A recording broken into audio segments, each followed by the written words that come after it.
पौराणिक कथा। जब कान्हा के दर्शन के लिए भोलेनाथ धरती पर पधारे, महादेव शिव शंभू को श्री श्याम सुंदर के बाल रूप के दर्शन करने की मंशा हुई और वे एक योगी का भेष बनाकर मैया यशोदा के द्वार गोकुल में नंद भवन के बाहर पहुंचकर इस प्रकार आवाज लगाते हैं। जोगी भेषधारी शिव शंभू, अलख निरंजन, कहाँ हो प्रभु। भगवान शिव गाने लगते हैं, एक योगी आयो री तेरे द्वार, दिखा दे मुख लाल का, ओ मैया दिखा दे मुख लाल का, तेरे पालने में पालनहार, दिखा दे मुख लाल का, ओ मैया दिखा दे मुख लाल का, लिए आँखियों में प्यास, योगी करे अरदास, ओ मैया दिखा दे मुख लाल का, मैया ऐसो संजोग ना टाल, दिखा दे मुख लाल का, ओ मैया दिखा दे मुख लाल का, तेरे भरे रहेंगे भंडार, दिखा दे मुख लाल का, ओ मैया दिखा दे मुख लाल का। मैया यशोदा उस समय श्री श्याम सुंदर को नहला धुला कर उनका श्रृंगार करने में व्यस्त थी और बाहर खड़े योगी की आवाज न सुन पाए। योगी भेषधारी शिव भोले ने फिर से आवाज लगाई, लेकिन अंदर से कोई जवाब नहीं आया।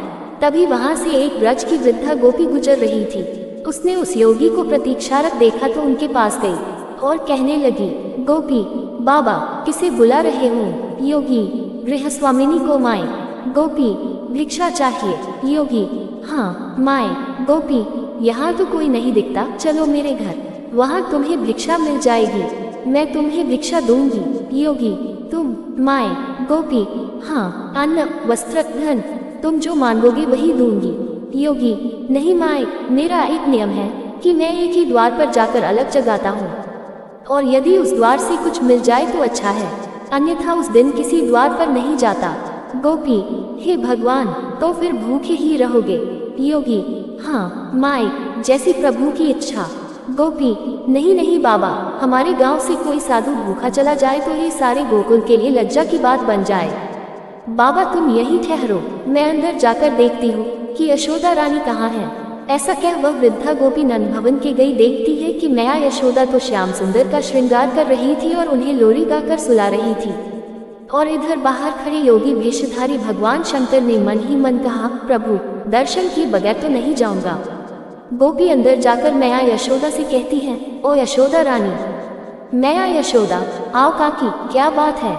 गोपी, यशोदा रानी, तेरे द्वार पर एक योगी कब से भिक्षा के लिए खड़ा है, तूने उसकी आवाज नहीं सुनी क्या। मैया यशोदा, नहीं तो। गोपी, अरे जल्दी से उसे भिक्षा दे दे, कोई बड़ा महात्मा लगता है। मैया यशोदा, अच्छा। गोपी, ऐसा योगी मैंने कभी नहीं देखा, उसके मुख पर तो आंख ही नहीं टिकती। मैया यशोदा, क्यों। गोपी, अरे इतना तेज है उसके ललाट पर कि जैसे सूर्य का तेज होता है, और देखो कितना कड़ा नियम है उसका, जिस द्वार पर भिक्षा के लिए खड़ा हो जाता है बस वहीं से भिक्षा लेता है, और भिक्षा न मिलने पर भूखा ही लौट जाता है। मैया यशोदा, काकी, आटा चावल दाल गुड़ घी ये सब कुछ ले लिया है, 2-4 दिन के लिए पर्याप्त होगा, अब चलो। गोपी, अरे दक्षिणा के लिए कुछ धन भी ले ले, बड़े दिव्य मूर्ति हैं, उसे प्रसन्न कर ले, आशीर्वाद पाएगी। मैया यशोदा, ओह दक्षिणा तो मैं भूल ही गई, अभी लाती हूँ। फिर मैया यशोदा संदूक से धन और एक मोती की माला निकलते हुए कहती है, काकी बड़ी दिव्यात्मा है न, तो लो ये बहुमूल्य मोती की माला ही दे देती हूँ। इधर बाहर शिव शंभू खड़े खड़े अपने ही मन में श्याम सुंदर से इस तरह बातें कर रहे थे, प्रभु दर्शन देने में इतना संकोच। श्याम सुंदर ने उनके अंतर्मन में कहा, धन्य भाग्य जो आप स्वयं अपने सेवक के घर पधारे, सेवक का प्रणाम स्वीकार करे। योगी भेषधारी शिव शंभू, कौन सेवक है और कौन प्रभु, इसके निर्णय का ये समय नहीं है, आप तो हमें अपना परम भक्त जानकर अपने बाल रूप के दर्शन करा दीजिए बस। श्याम सुंदर ने फिर से कहा, बाल रूप तो इस समय मैया यशोदा के पास गिरवी रखा है, उन्हीं से मांगना पड़ेगा। आहा, लीजिए, मैया आ गई। मैया यशोदा श्याम सुंदर को पालने में सुलाकर और दक्षिणा की थाल लेकर उस वृद्धा गोपी के साथ नंद भवन के बाहर आती है, जहाँ योगी भेष में शिव शंभू प्रतीक्षा कर रहे थे। मैया यशोदा योगी रूपी शिव शंभू को प्रणाम करते हुए कहने लगी, मैया यशोदा, विलंब के लिए क्षमा बाबा, मैं अपने लल्ला के श्रृंगार में व्यस्त थी। योगी भेषधारी शिव शंभू, धन्य हो तुम मैया, जिसने ऐसे दिव्य बालक की सेवा का सौभाग्य प्राप्त हुआ। माता, मुझे भी उस परम दिव्य शिशु के दर्शन करवा दो। मैया यशोदा, क्षमा बाबा, अभी नहलाया है उसे, इस समय मैं उसे बाहर नहीं ला सकती। ठंडी हवा लग जाएगी। योगी भेषधारी शिव शंभु, मैं हवाओं का चलना न चलना जिसके संकल्प मात्र पर निर्भर है, उसके लिए व्यर्थ की शंका मत करो। उसे एक बार मेरे पास लेकर आओ। उसके दर्शनों की लालसा में ही मैं तेरे द्वार पर आया हूँ। मैया यशोदा, नहीं योगी बाबा, मैं उसे बाहर नहीं ला सकती, इसलिए अब ये भिक्षा ग्रहण कीजिए और मुझे क्षमा कीजिए। योगी भेषधारी शिव शंभु भिक्षा की उस थाल को देखकर इस प्रकार मैया यशोदा से कहने लगे, मैया, ये मोती मानक धन तो मेरे लिए पत्थर के टुकड़े हैं, मेरे किस काम के, मुझे इनका लोभ नहीं। चाहो तो ऐसे हीरे मोती मानक मुझसे ले लो, पर मुझे तेरे लल्ला का दर्शन करवा दो, वही हमारी भिक्षा है। फिर योगी भेषधारी भगवान शंकर ने अपने कमंडल से हीरे मोती निकालकर मैया यशोदा जी के भिक्षा की थाल में रख दिए, जिसे देख मैया यशोदा आश्चर्यचकित और चिंतित हो उस वृद्ध गोपी से कहने लगी, मैया यशोदा काकी, ये कोई असली साधु नहीं, कोई मायावी है। वृद्धा गोपी मुँह खड़ी यशोदा मैया का करुण चेहरा देखती रही। फिर मैया यशोदा अपने आंखों में अश्रु भर के योगी भेषधारी शिव शंभु से कहने लगी, देखो योगी बाबा, तुम जैसे कई मायावी इससे पहले भी आ चुके हैं, सभी इसी प्रकार की चिकनी चुपड़ी बातें करते हैं। तेरा लाल तो बड़ा दिव्य बालक है, उसका दर्शन करा दे, उसे मेरी गोद में दे दे, और फिर सब के सब उसका अनिष्ट करने की चेष्टा करते हैं। मेरे लाल ने आप लोगों का क्या बिगाड़ा है, जो आप लोग उसके शत्रु बन गए। और फिर बहुत ही कड़े शब्दों में मैया यशोदा ने कहा, भिक्षा चाहिए तो लीजिए, अन्यथा अपने स्थान को पधारिए, मैं अपने लल्ला को बाहर नहीं लाऊंगी। योगी भेषधारी शिव शंभु, ओ मैया, ऐसे कठोर मत बनो, मैं बहुत दूर कैलाश पर्वत से आया हूँ। मैया यशोदा फिर कठोर शब्दों में बोली, कैलाश में थे तो वही भगवान शिव के साक्षात दर्शन कर लिए होते, यहाँ क्या काम है। योगी भेषधारी शिव शंभु बोली, मैया, भगवान के साक्षात दर्शन करना तो कोई कठिन कार्य नहीं है, परंतु उनके बाल स्वरूप के दर्शन करना अत्यंत दुर्लभ है। उसी की लालसा में मैं तेरे द्वार पर आया हूँ, कई युगों के पश्चात ही ये दर्शन मिलते हैं। मैया यशोदा, नहीं नहीं योगी बाबा, मुझे क्षमा करो, मैं उसे बाहर नहीं लाऊंगी। मेरे पति की आज्ञा है कि किसी भी अनजान व्यक्ति के सामने अपने लल्ला को मत लाना। मैया यशोदा को इस प्रकार अपने फैसले पर अड़िग देख भगवान श्याम सुंदर ने श्री योगमाया को पूरनमासी भुआ, जो कि स्वयं भगवती योगमाया है, भगवान के जन्म के पूर्व से ही गोकुल में आ गई थी, के रूप में उस स्थान पर भेजा जहाँ पर यह वाद विवाद चल रहा था। पूरनमासी भुआ, ये अनजान व्यक्ति नहीं है यशोदा रानी, ये अनजान व्यक्ति नहीं है, मैं इन्हें अच्छी प्रकार से जानती हूँ। मैंने कहा था ना कि गोकुल में आने के पहले मैं काशी में रहती थी, वही इनके दर्शन किए थे। ये सचमुच परम दिव्य शक्ति है, शक्तिपति हैं, ये शक्तिपति हैं ये। ऐसा कहते हुए पूरनमासी भुआ आंखों में अश्रु की धार लिए भगवान शिव के चरणों में अपना शीश रख उन्हें प्रणाम करती हैं और उठकर मैया यशोदा से कहती है, यशोदा, इन्हें लल्ला के दर्शन करा दे। यशोदा रानी, इन्हें लल्ला के दर्शन करा दे, इनका आशीर्वाद पाकर तेरा लल्ला भी बड़ा प्रसन्न हो जाएगा। मैया यशोदा विस्मित सी मुद्रा में पूरनमासी भुआ से बोली, पूरनमासी भुआ, क्या तुम सच कह रही हो?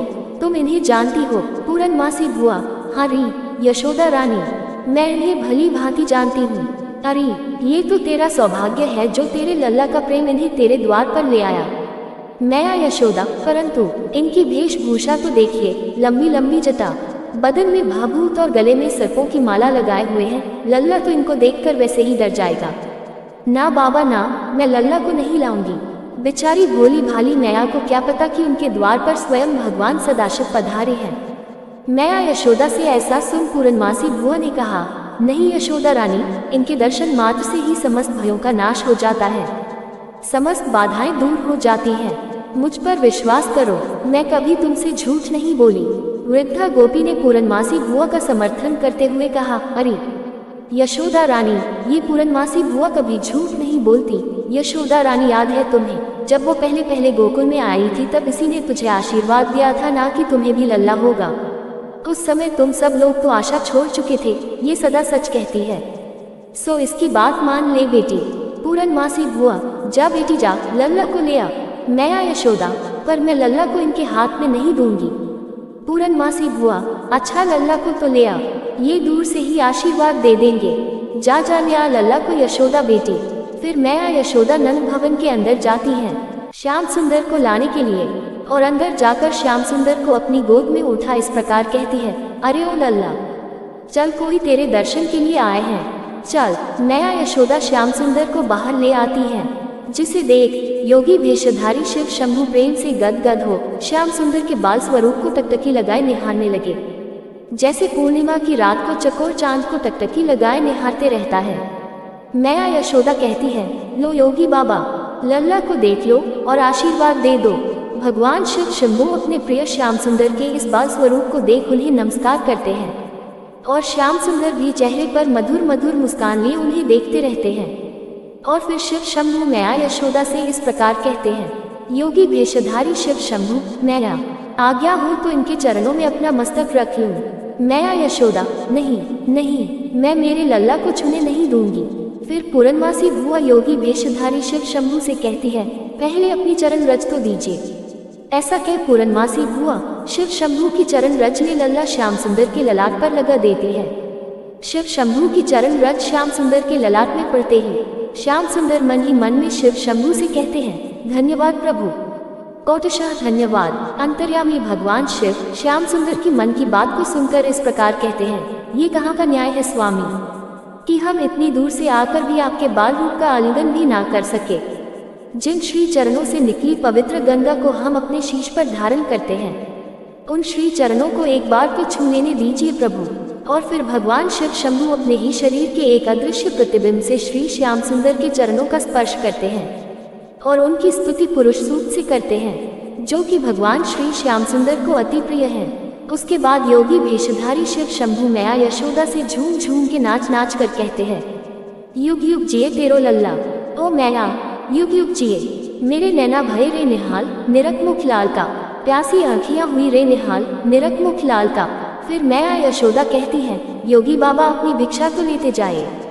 महादेव शिव शंभु ने झूमते हुए गाते हुए कहा, रख ले हीरे मोती तेरे, ये पत्थर किस काम के मेरे। योगी हो गया माला माल, निरख मुख लाल का, मैं तो हो गया माला माल, निरख मुख लाल का। ऐसा कहते ही योगी भेषधारी शिव शंभु वहां से अंतर्ध्यान हो जाते हैं। ऐसा अनुपम दृश्य देख स्वर्गलोक से समस्त देवी देवता प्रसन्न हो पुष्प की वर्षा करने लगते हैं।